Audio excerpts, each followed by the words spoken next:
Melihat persiapan drama opera Beheading of John the Baptist atau pemenggalan kepala Yohanes Pembaptis.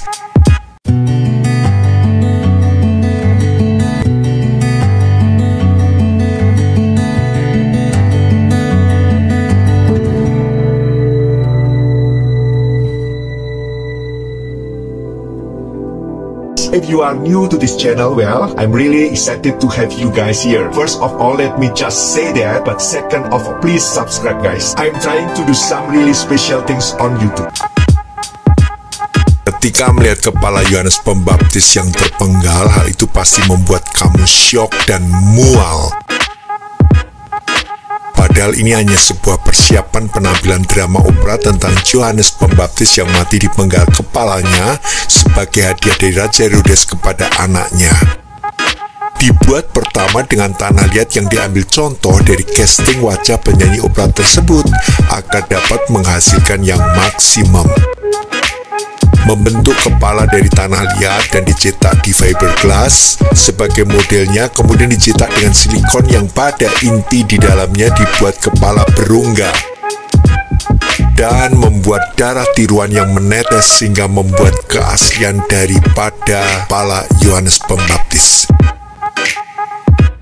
Guys, inilah hanya sebuah penggambaran kepala tiruan dari Yohanes Pembaptis. Bagaimanapun, gambaran ini merupakan sesuatu yang menakutkan juga. Markus 6 ayat 17-28. Sebab memang Herodeslah yang menyuruh orang menangkap Yohanes dan membelenggunya di penjara berhubung dengan peristiwa Herodias istri Filipus saudaranya, karena Herodes telah mengambilnya sebagai istri. Karena Yohanes pernah menegur Herodes, "Tidak halal engkau mengambil istri saudaramu."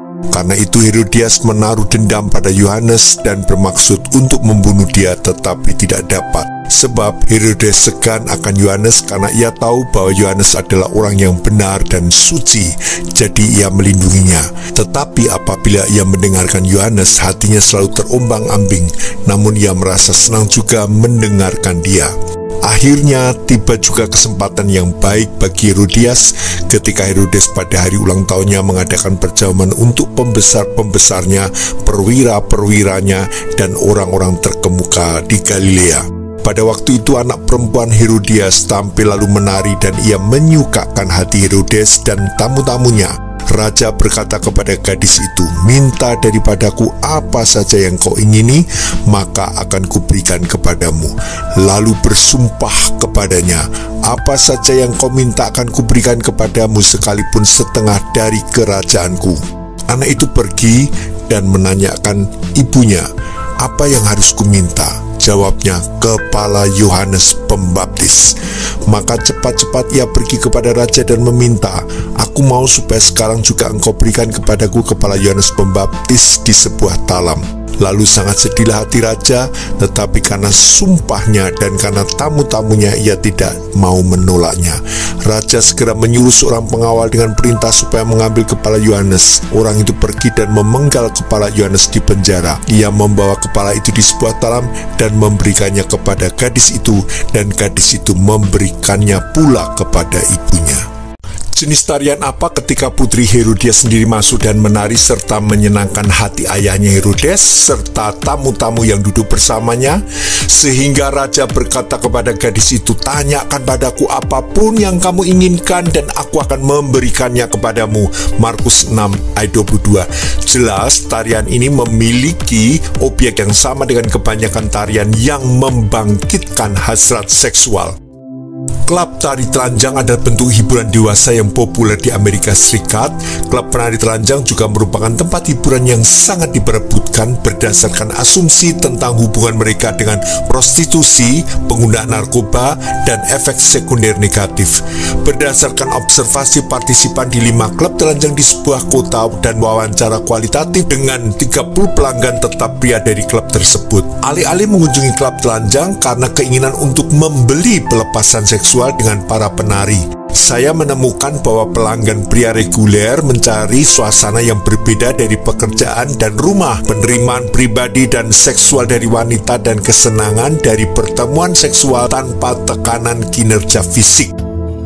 dan suatu bentuk waktu luang yang menawarkan tingkat relatif keamanan serta kegembiraan. Lebih jauh, fantasi identitas laki-laki itu sendiri, pemahaman mereka tentang seksual, mempengaruhi pilihan hiburan mereka dan kesenangan yang mereka rasakan dalam pertemuan mereka dengan para penari. Tidak heran jika klub malam ada tempat yang gelap, mereka menumbuhkan perasaan penetrasi dan merangsang nafsu seks dan cinta sesaat, dan kadang-kadang ketika mereka menari di sana kita bisa melalui tahap-tahap suka, mencintai, meraba-raba foreplay, hubungan intim, klimaks, dan kebahagiaan pasca hubungan seks hanya dengan melakukan kontak mata dan menahannya dengan seseorang di sisi lain di lantai dansa.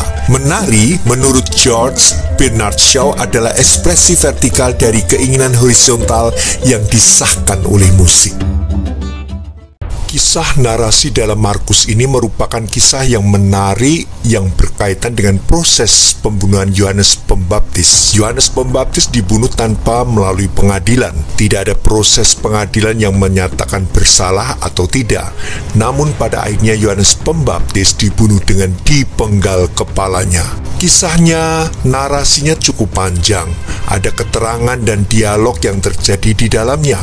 Seperti yang terjadi, Herodes memerintahkan memenggal kepala Yohanes karena ia terlanjur janji dengan putrinya bahwa ia akan mengabulkan apapun permintaan putrinya.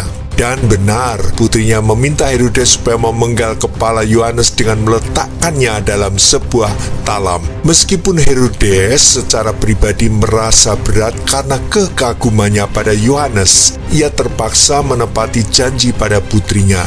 Dalam hal ini kita belajar dari Herodes mengenai pemenuhan janji yang sudah dibuat. Ia menepati persis janjinya, walaupun janjinya itu akhirnya membuat jerat di dalam kehidupannya. Dalam kisah ini kita bisa bertanya sebenarnya siapa yang menjadi aktor intelektual pemenggalan kepala Yohanes? Kalau kita lihat dengan lebih detail, kata-kata sang ibu putri itulah yang menyebabkan pemenggalan kepala. Dalam seluruh kisah, ia hanya mengatakan kepala Yohanes Pembaptis. Hanya 3 kata, namun seperti menentukan alur cerita. Kata-kata Herodias menjadikan kita pembaca mengetahui dengan jelas alur cerita atau lebih tepatnya trik pembunuhan Yohanes yang tanpa pengadilan. Kalau Herodias tidak mengatakan apa-apa, pembunuhan Yohanes Pembaptis tidak akan terjadi. Sama sekali tidak ada niatan dari Herodes untuk menghabisi nyawa Yohanes dengan pemenggalan. Herodias atau istrinya lah yang menyebabkan kematian Yohanes. Apakah hanya Yohanes yang mati? Tidak. Herodes dalam arti tertentu juga mengalami kematian karena ulah istrinya. Demikian juga putrinya dimatikan oleh keinginan ibunya. Seorang anak yang hanya bisa menari pada akhirnya diajari untuk menjadi pembunuh. Hatinya yang murni diubah menjadi berlumuran darah pembunuhan. Kata-kata ibunya tidak banyak namun membawa budaya kematian. Lebih dari itu, keinginan seorang bahkan sampai memutus aliran kabar keselamatan yang dibawa Yohanes. Dengan kematian Yohanes, suara kenabiannya juga dibungkam. Pesan bagi kita adalah supaya kita berhati-hati dengan kata-kata kita. Hanya dengan kata-kata kita bisa saja menjadi pembunuh yang lebih kejam daripada pembunuh berantai. Dengan lidah kita diajak untuk senantiasa memuji Tuhan. Dengan lidah kita diajak untuk membagi berkat kepada orang lain.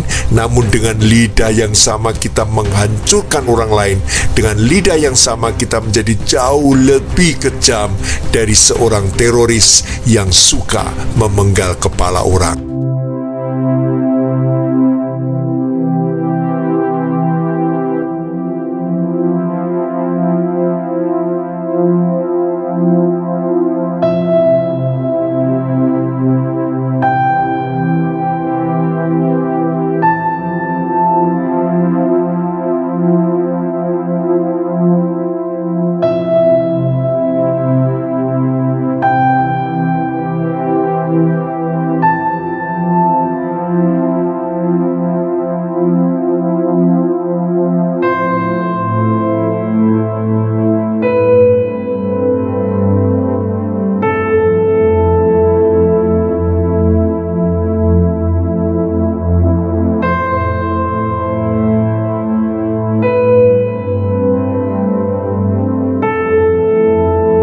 what happened in my life can be experienced for you guys to keep high spirit. Thank you once again, all of you who watch this video. I ask for you prayers and support so that I can keep inspiring all of you. I'll see you guys in another video, and as always, stay strong and awesome.